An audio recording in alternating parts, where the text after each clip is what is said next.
The wine glass shattered against the hardwood floor, and my father's voice cut through the Thanksgiving dinner like a blade.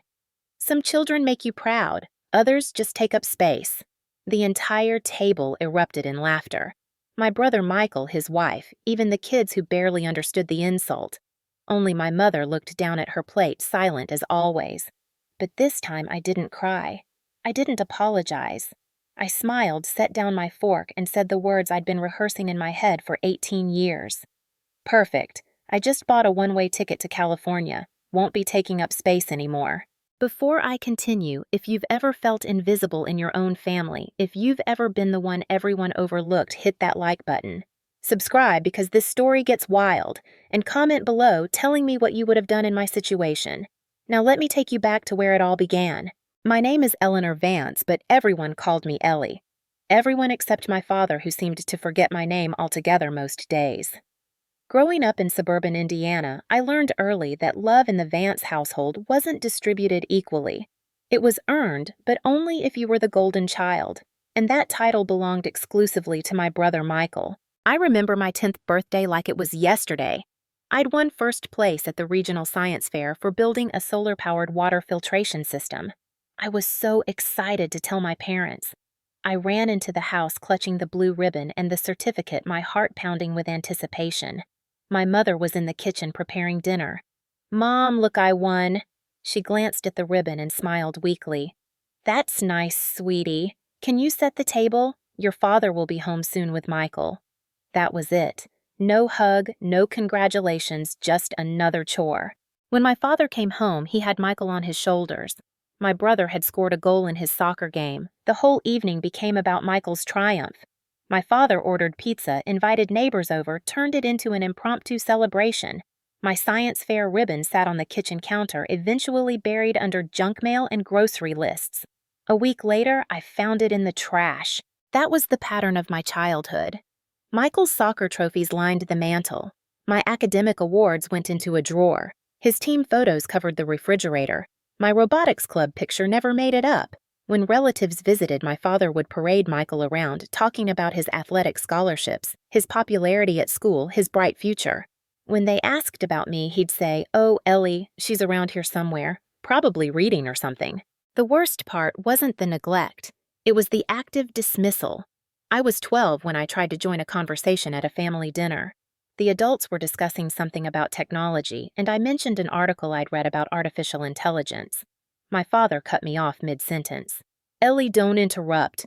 The adults are talking." But Michael, who was only 2 years older, sat at that same table, his opinions welcomed and encouraged. I learned to make myself smaller. I learned to stay quiet. I learned to find my worth in places where my family couldn't see me. And that place was the basement. Our basement was unfinished, cold, and filled with boxes of old junk. My father had called it the dump and forbidden Michael from playing there because it might get him dirty. But to me, it was freedom. I'd drag down broken electronics, old computers, discarded radios, anything with circuits and wires. I taught myself to code using library books and free online tutorials.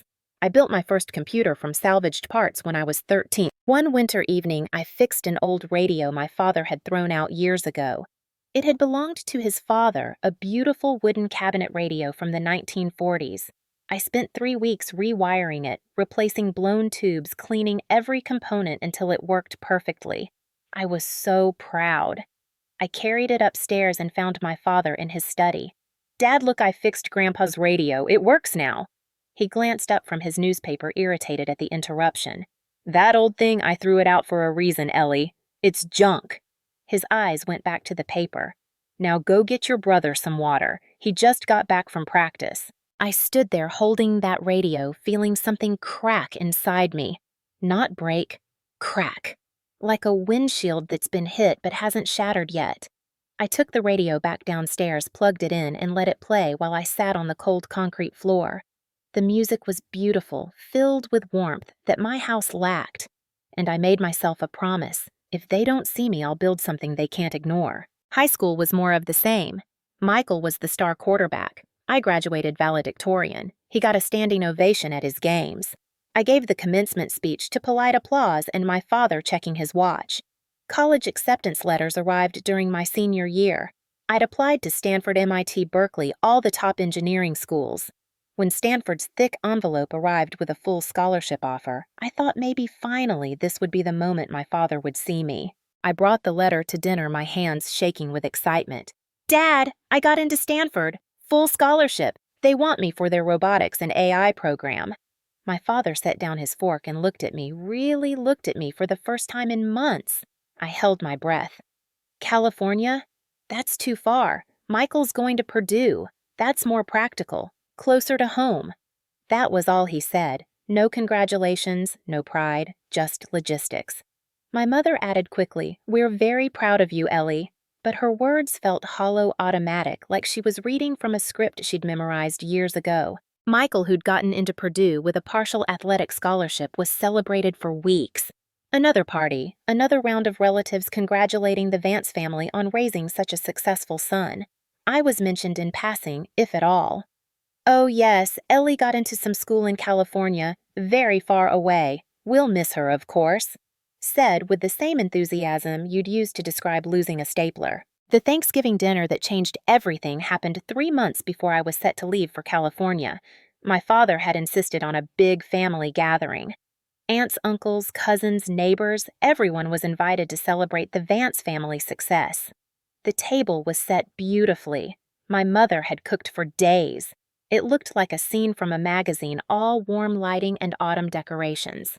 We sat down to eat, and I should have known something was off when I was seated at the far end of the table near the children.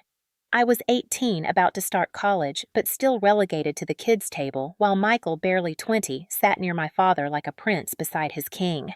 My father stood to give a toast, his wine glass raised high. "I want to thank everyone for being here tonight. Family is everything, and I'm grateful for the children who make us proud, who carry on the family name with honor and distinction." He looked at Michael, beaming.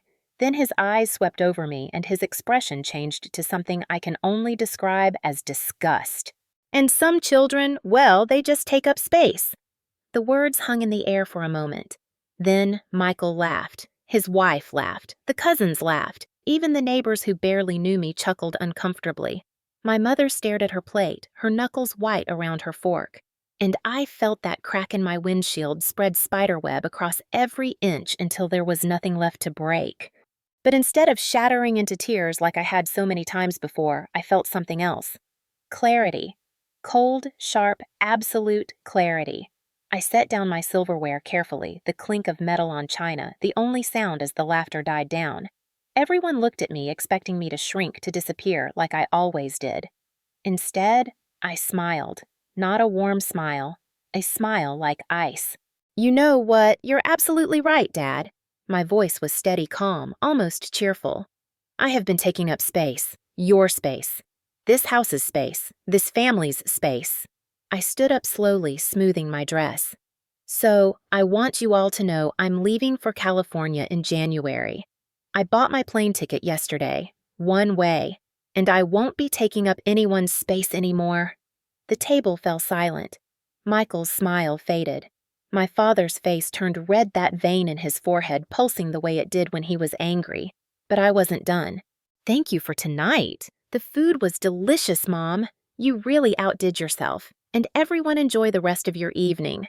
Celebrate the children who make you proud. I have packing to do." I picked up my purse, walked to the door, and left. I didn't run. I didn't cry. I walked out of that house like I was walking into my future, and I didn't look back. The next 3 months were a blur of preparation. I moved into a friend's place, refused to answer my parents' calls except for one conversation with my mother where she begged me to apologize to my father. "He's hurt Ellie. You embarrassed him in front of everyone." I almost laughed. "I embarrassed him, Mom. He spent 18 years making sure I knew I didn't matter. I'm done apologizing for existing." She went quiet. Then, in a voice so small I almost didn't hear it, she said, "I know I should have done more. I'm sorry." It was the first time she'd ever apologized to me. It didn't change anything, but at least she'd said it. January came and I flew to California with 2 suitcases, $800 in savings, and a full scholarship to one of the best universities in the world. No one came to see me off at the airport. I cried on the plane, but they were tears of relief, not sadness. I was finally free. Stanford was incredible and terrifying in equal measure. The campus was beautiful. The students were brilliant, and I was completely out of my depth financially. My scholarship covered tuition and some housing, but living in the Bay Area was expensive. I worked 3 part-time jobs that first year, tutoring calculus, manning the front desk at the campus gym, and freelancing basic web design gigs online. I ate ramen and peanut butter sandwiches. I studied until 3 a.m. most nights. I had no safety net, no family to call if I ran out of money or got sick. It was just me. But I also had something I'd never had before: professors who saw my potential. One of them, Professor David Chin, took me under his wing. He was a former Google engineer turned academic, and he recognized something in me. "You have a gift, Ellie, not just for coding, but for seeing systems, understanding how things connect. Don't waste it." He introduced me to Sophia Martinez, a senior computer science student who became my best friend and eventually my business partner. Sophia was everything I needed at that moment. She was fierce, funny, and had no patience for self-pity. When I told her about my family, she said, "Screw them. You're here now. Let's build something amazing." And we did. We started small, taking freelance projects, designing logistics software for small businesses. We pulled all-nighters fueled by coffee and spite. We failed a lot. Our first major client fired us because our software crashed during a demo. We had $27 in our bank account. But we kept going. Professor Chin believed in us enough to invest his own money. We incorporated as a proper startup during my junior year, Vance Logistics, which Sophia insisted we name after me despite my protests. Own your name, Ellie. Own who you are. We rented a tiny office space that was more closet than workspace. We slept on an air mattress under our desks when deadlines got tight. We lived on pizza and energy drinks, and slowly, painfully, we started to succeed. Our breakthrough came during my senior year. We'd developed an AI-powered logistics optimization system that could reduce delivery times and costs by analyzing real-time traffic weather and demand patterns. It was elegant, efficient, and exactly what the booming e-commerce industry needed. We landed a contract with a mid-sized online retailer, then another, then another. By the time I graduated, Vance Logistics had 15 employees and was profitable. I didn't tell my family any of this. I'd gone completely no contact after leaving. No calls, no emails, no social media updates. As far as they knew, I'd disappeared into California and ceased to exist. And honestly, that was fine with me. I was building a life they couldn't touch, couldn't diminish, couldn't take away. Then 2020 happened. The pandemic shut down the world, and suddenly everyone needed what we'd built. Online shopping exploded. Delivery systems were overwhelmed. Our logistics software became essential infrastructure overnight. We scaled faster than I'd ever imagined possible. Major retailers were calling us. We raised Series A funding. Forbes put me on their 30 under 30 list. I did a video interview for the feature. The journalist asked me, "Your family must be so proud. What do they think about your success?" I smiled, that same ice-cold smile I'd given my father years ago. They're not really into technology. The interview went viral, not because of my success story, but because people recognized something in my expression. The pain of being unseen by the people who should have seen you first. I sat in my hotel room that night, holding the Forbes magazine with my face on the cover, and felt nothing. Not pride, not satisfaction, just a hollow ache. I'd done it. I'd built something they couldn't ignore, and they were still ignoring it. My phone had no missed calls from Indiana, no congratulatory texts, nothing. I checked Michael's social media, a habit I'd tried to break but couldn't. He'd posted about his new job as an assistant coach at his old high school. 37 likes and 12 comments from family members. My Forbes feature crickets from anyone named Vance. The next few years were a whirlwind of success. We expanded internationally. I bought a beautiful apartment in Seattle with floor-to-ceiling windows overlooking Puget Sound. I had more money than I'd ever dreamed of, a team of brilliant people who respected me, and a life entirely of my own making. I should have been happy, and mostly I was. But there was still a part of me, a small, stubborn, wounded part, that wanted my father to see what I'd become. Not because I needed his approval anymore, just because I wanted him to know he'd been wrong about me. 7 years after I'd left Indiana, I got an email from my mother. No subject line, just an address and a date Thanksgiving dinner at the old house. No apology, no explanation, just an invitation. I stared at that email for days, debating whether to respond. Sophia told me I was crazy to even consider it. "They don't deserve you, Ellie. Why go back?" Professor Chin, who I still met with regularly, said something different. "Maybe you need to go back not for them, but for you, to close that chapter on your own terms."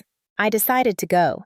Not because I wanted reconciliation or hoped for some tearful reunion. I needed to prove to myself that I was strong enough to walk into that house and walk back out without falling apart. I needed to end the story the way I chose, not the way they'd written it. I flew back to Indiana the day before Thanksgiving. I rented a car, drove past my old high school, past the neighborhoods where I used to walk alone. Everything looked smaller, duller, exactly as I'd left it. I pulled up to my childhood home and sat in the car for 10 minutes breathing. "You can do this. You're not that scared 18-year-old anymore. You're Eleanor Vance, and you built an empire they can't diminish." I walked up to the door and rang the bell. My mother answered, and for a moment she just stared. "Ellie! Oh my God, Ellie!" She hugged me, and I let her, though. I kept my arms stiff. She looked older, tired, but her smile was genuine. Come in, everyone's here." Everyone was my father Michael, his wife Jennifer, and their 2 young kids. The house smelled the same. Turkey stuffing that candle my mother always burned. It was disorienting, like stepping into a memory. My father was in the living room watching football. He looked up when I entered, and his expression was unreadable. "Isabel." He'd never called me Ellie. Always Isabel, my legal name said, with the same tone you'd use for a stranger. "Hello, Robert." I didn't call him Dad. I couldn't. He nodded, then turned back to the TV. Dinner was surreal. We sat at the same table in almost the same configuration as 7 years ago. My mother had tried to seat me near my father this time, but I chose the end seat, the same spot I'd occupied as a teenager. Old habits die hard. Michael asked polite questions about Seattle. "So, what do you do out there?" I kept my answers vague. "I work in tech, software development." I didn't mention the company the Forbes list, the fact that I probably made more in a month than he made in a year. It wasn't about that. Then my father stood to give his traditional toast. I felt my body tense muscle memory from years of bracing for impact. He raised his glass, surveyed the table with that same self-satisfied expression. "I'm grateful for this family, for the children who make me proud, for traditions that continue." He looked at Michael, that familiar warmth in his eyes. Then he looked at me and his face hardened. "And I suppose some children eventually figure out how to stop taking up space." The words hit differently this time, not because they hurt less, but because I'd changed. I'd spent 7 years building a life where I wasn't just tolerated but valued, where my voice mattered, where I took up exactly as much space as I needed, and no one made me apologize for it. I set down my fork slowly, calmly. The table went quiet, sensing something was about to happen. My mother whispered, "Ellie, please." I stood up, smoothed my dress, and smiled. "You know, Robert, you're absolutely right. I did figure out how to stop taking up space. Your space. This house's space. This family's space." I looked around the table, meeting each person's eyes. I bought a beautiful apartment in Seattle, 3,000 miles from here. Built a company from nothing. Created a life where the people around me actually want me there. So, no, I don't take up space anymore. I make my own. My father's face turned red. "How dare you speak to me like that in my own house?" I laughed. Actually, laughed. "Your house. That's the thing, isn't it? It was always your house. Your rules. Your approval that mattered. Your comfort that came first. Well, I have my own house now. And in my house, everyone has a seat. Everyone gets heard. Everyone matters." I picked up my purse. "Thank you for dinner, Mom. It was delicious. But I need to go. I have a life to get back to." I walked to the door, and this time I heard footsteps behind me. My mother caught my arm. "Ellie, please, can we talk just for a minute?" I turned to face her, and I saw something in her eyes I'd never seen before. Regret. Real, deep, painful regret. I'm sorry. I should have protected you. I should have stood up for you. I was weak, and I let your father make you feel like you didn't matter. I'm so, so sorry. I wanted to be angry.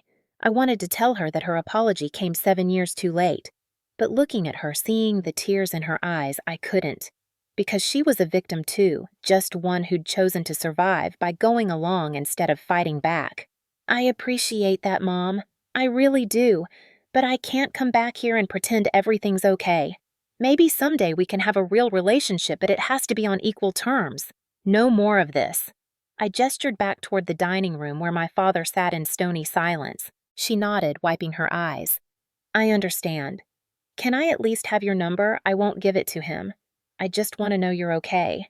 I gave her my number, hugged her briefly, and left. I got in my rental car and drove away, watching the house disappear in my rearview mirror. And I felt something I hadn't felt in years. Peace. Not happiness exactly, but the peace that comes from finally letting go. I drove straight to the airport and changed my flight to leave that night instead of Sunday. I didn't want to spend another minute in Indiana. On the plane back to Seattle, I thought about what I really wanted. Not revenge, not vindication, just the chance to build something better. A table where everyone belonged. A place where being different wasn't a flaw, but a gift. A family made by choice, not obligation. 2 weeks later, I started planning for Christmas. Not a quiet dinner alone, which is what I'd done for the past several years. A real celebration. I made a list of people who, like me, had been told they took up too much space. Professor Chen, who'd been pushed out of academia for being too unconventional. Sophia, who'd been fired from her previous job for demanding equal pay. Miguel, a single father I'd met through volunteer work, who'd been ostracized by his family for leaving an abusive marriage. An elderly couple from my building who never saw their adult children.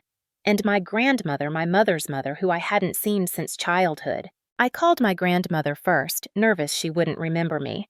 "Grandma, it's Ellie, Eleanor, Linda's daughter." There was a pause, then her voice came through warm and strong. "Ellie, little Ellie. Oh my goodness, child. It's been so long." We talked for 2 hours. She told me she'd tried to see me over the years, but my father had always made excuses. She'd heard bits and pieces about my life through my mother. "Your mother said you were in California doing something with computers.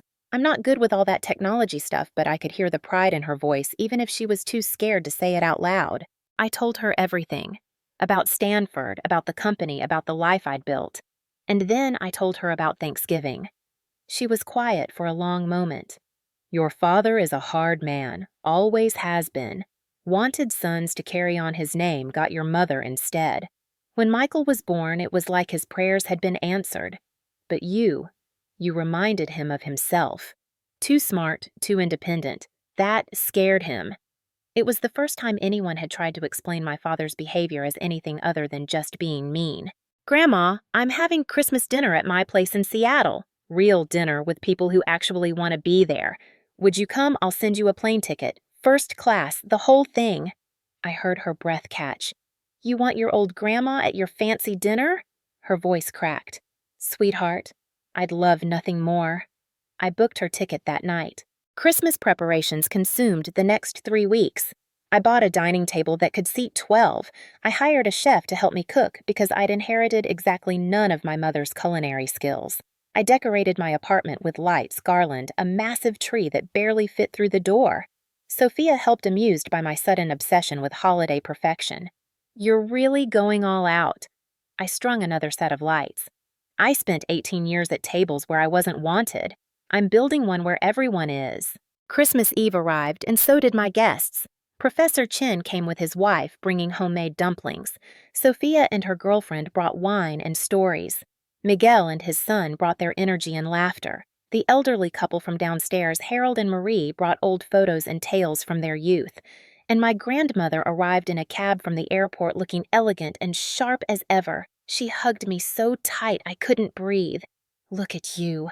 Look at what you've built. I'm so proud of you, sweetheart." Those words, "I'm so proud of you," hit me like a tsunami. I burst into tears right there in my entryway. We gathered around that huge table, and I looked at each person there. All of them had been told in some way that they were too much or not enough. Too old, too demanding, too unconventional, too different. And here they were in my home, valued and seen. I raised my glass. I want to thank you all for being here tonight. At this table, there are no hierarchies, no head seat, no kids' table, no forgotten corners. Everyone here has a place. Everyone here matters. Everyone here belongs. Professor Chin raised his glass. To Eleanor, who built a table big enough for all the misfits. We laughed, we ate, we told stories late into the night. Sophia shared about getting fired for standing up to her sexist boss and how scared she'd been that she'd ruined her career. Professor Chin talked about leaving Google to teach, even though everyone said he was throwing his life away. Miguel teared up talking about how his parents disowned him when he took his son and left his abusive wife. Harold and Marie held hands and quietly admitted this was the first Christmas they hadn't spent alone in 5 years. My grandmother listened to it all, her wise eyes taking everything in. Later, when most people had moved to the living room, she found me in the kitchen cleaning dishes. You did good, baby girl. This is what a real family looks like. I rinsed a plate. It's not blood. She shook her head. No, it's better. It's choice. These people choose to be here, choose to love you. That's more powerful than any shared DNA. The next morning, Sophia posted photos from the dinner on social media. She'd asked permission first, wanting to share how beautiful the evening was. I approved, not thinking much of it, but those photos went viral. Not celebrity viral, but viral within certain circles. Stories about family estrangement, about building chosen families, about people who'd survived being unseen. Someone shared it with a comment, "This is what healing looks like." It spread from there. 3 days later, my phone rang. It was a number I didn't recognize, but the area code was Indiana. I almost didn't answer. Then, against my better judgment, I did. "Hello." My father's voice came through tight with anger. "Isabel, your little stunt is all over the internet. Half the town has seen those pictures. We look like monsters." Not hi, not how are you, not I'm glad you had a nice Christmas. Just anger that his image had been tarnished. I sat down suddenly tired. I didn't post those to hurt you, Robert. I posted them because I was happy, because I had a wonderful evening with people who care about me.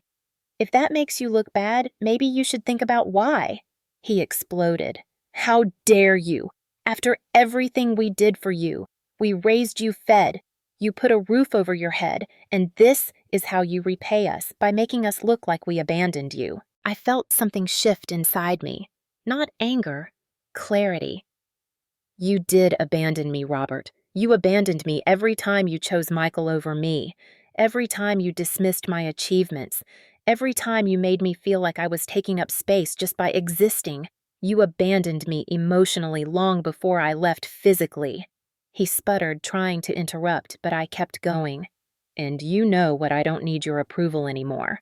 I don't need you to see me or value me. I've built a life where I'm seen every day, where my work matters, where I matter.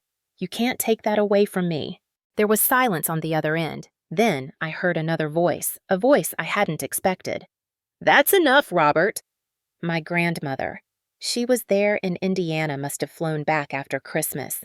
You've said enough hurtful things to last a lifetime. Time to listen. I heard some shuffling, then her voice came through clearly.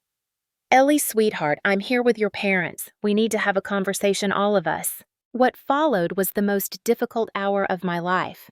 My grandmother, bless her, didn't pull punches. She told my father exactly what she'd seen over the years.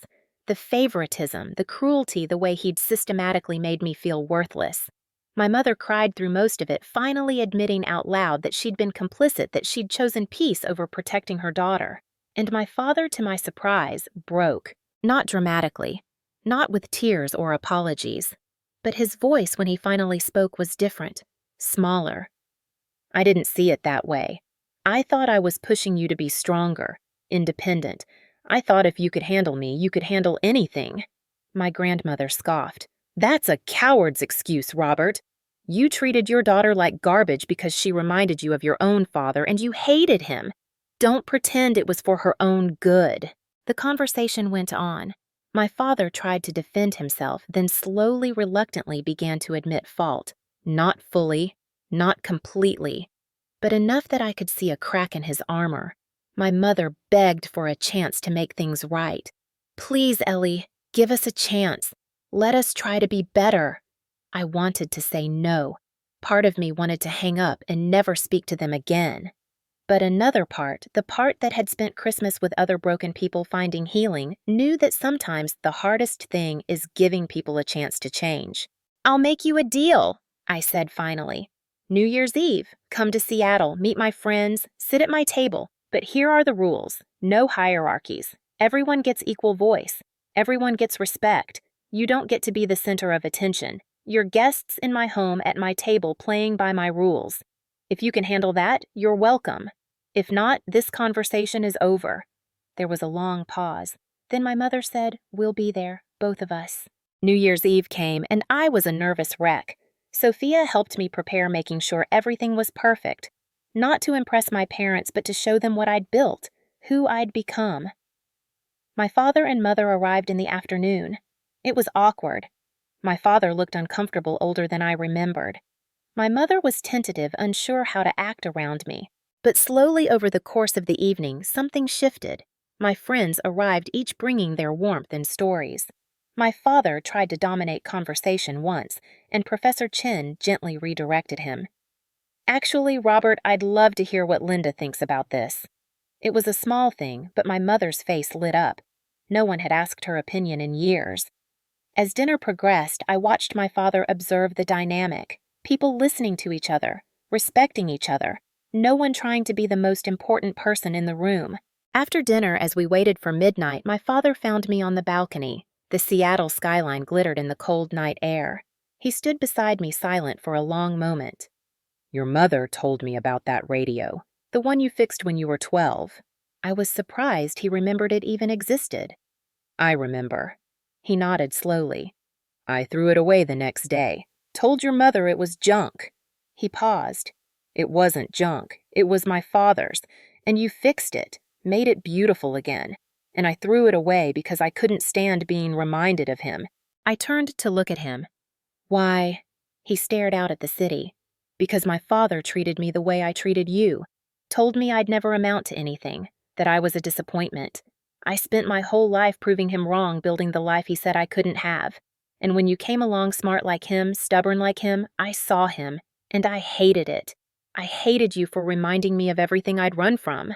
It wasn't an apology, not exactly, but it was an explanation, and sometimes understanding why is the first step toward healing.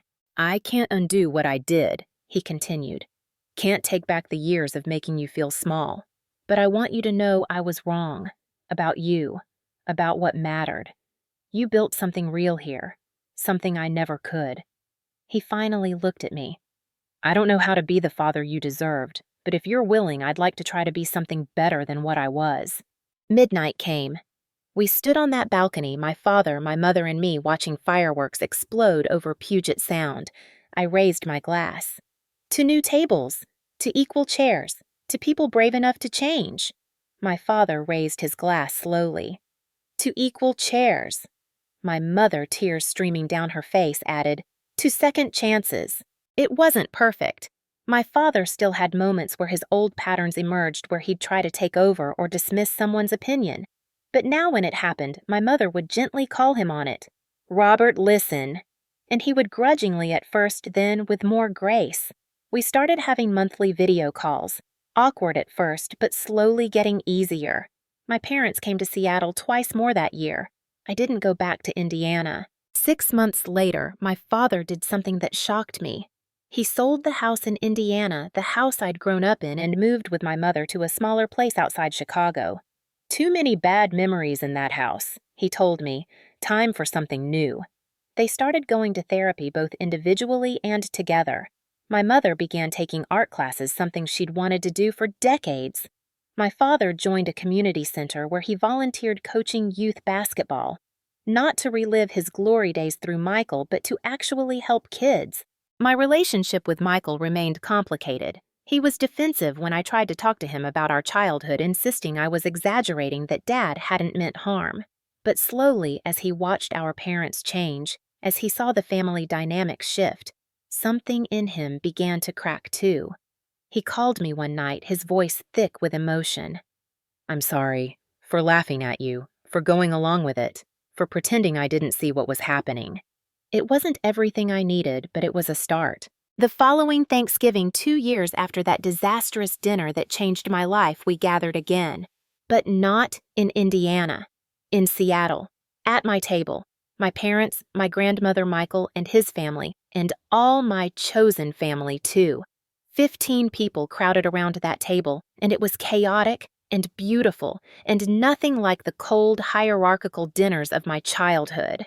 My father sat not at the head, because there was no head, but in the middle next to Miguel's son, who asked him 1,000 questions about basketball. Before we ate, my grandmother asked if she could say something. We all quieted down. She looked around the table, her eyes bright. I've sat at many tables in my 87 years, tables where love was conditional, tables where silence was safer than speaking, tables where some people mattered more than others. She reached over and squeezed my hand. But this is the first real family table I've been to in a very long time. Not because everyone here is related by blood, because everyone here chose to show up, chose to listen, chose to love without conditions. She raised her glass. To Eleanor, who taught us that when you're told you take up too much space, you build your own table. And if you build it with courage, with heart, with love, it won't just be a table. It'll be a world. We drank to that. And as the evening unfolded, I watched my father laugh at one of Professor Chen's jokes. I watched my mother actually participate in conversations instead of just serving food. I watched Michael's kids play with Miguel's son, all of them happy and loud, and taking up exactly as much space as they needed. And I felt something I'd been chasing my whole life. Not just peace, not just acceptance, but wholeness.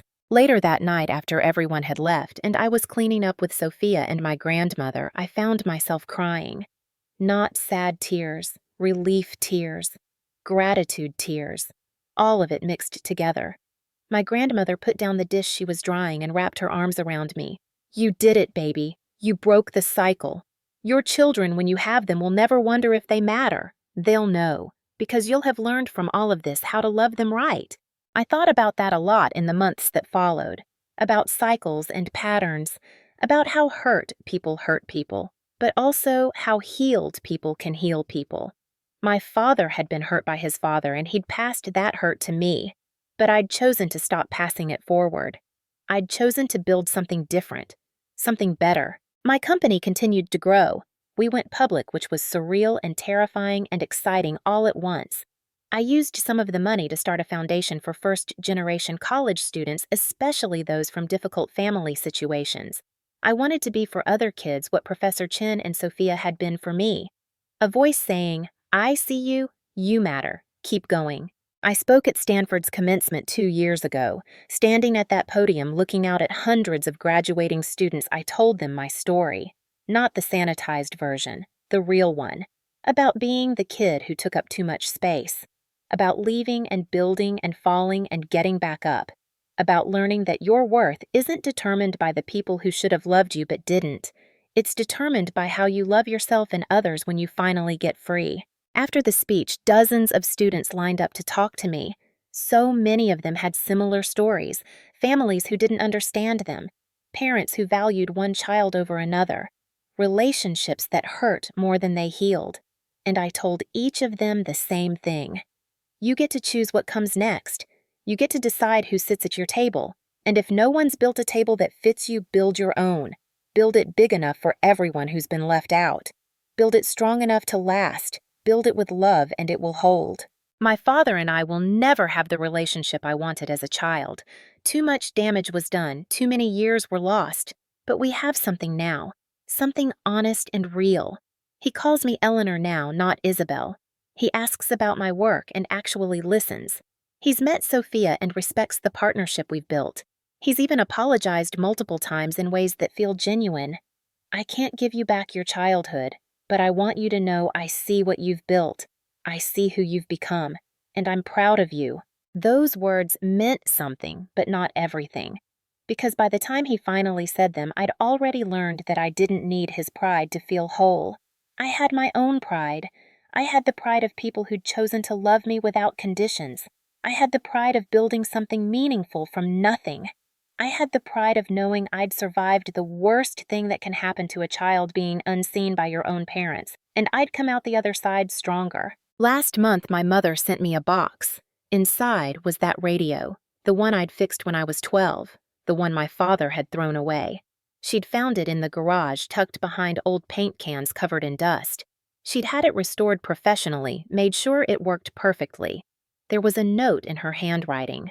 I saved this. I couldn't let it be lost forever.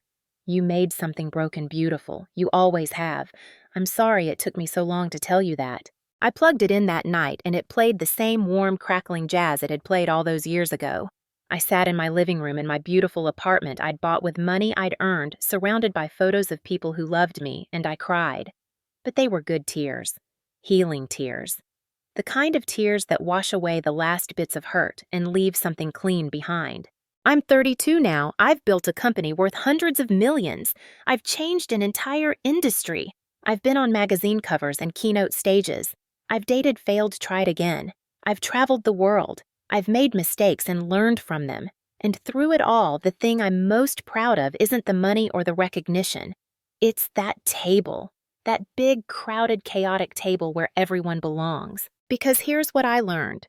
When someone tells you that you take up too much space, they're really telling you about their own limitations, about the smallness of their imagination, about their inability to make room for people who don't fit their narrow expectations.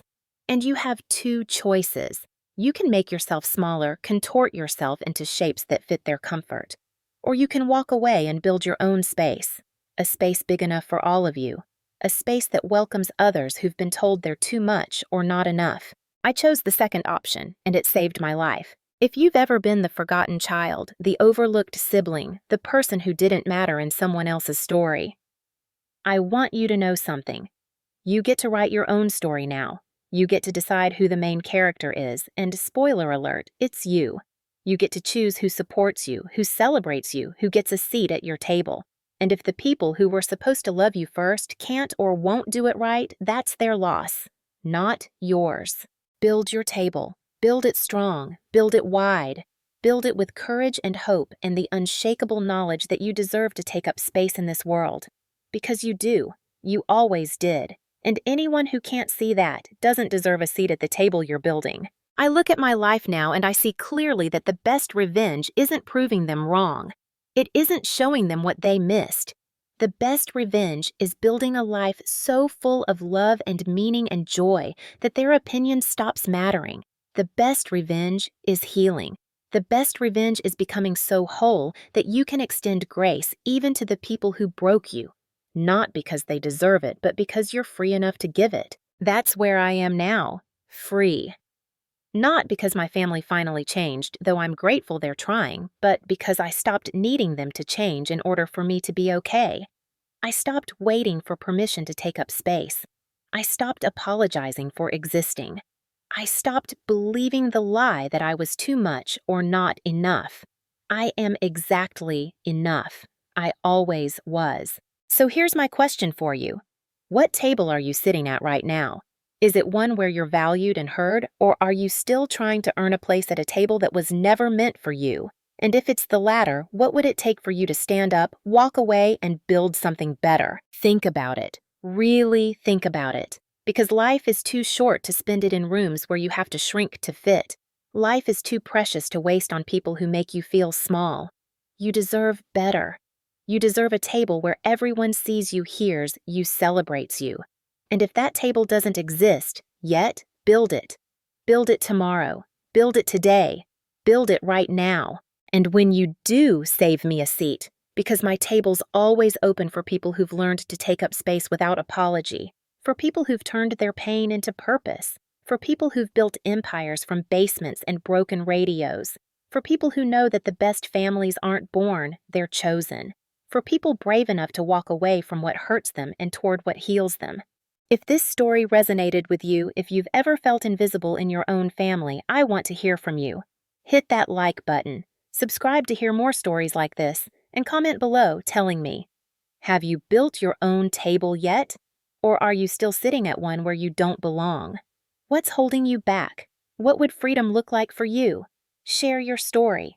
You never know who needs to hear it, who needs to know they're not alone, who needs permission to finally take up the space they deserve. Remember, you're not taking up space. You're filling it with your brilliance, your courage, your irreplaceable presence. And the world needs that. The world needs you, all of you. Don't shrink, don't hide, don't apologize. Just shine. And build that table big enough for everyone who's been told they're too much. Because they're not too much. They're exactly right. Just like you.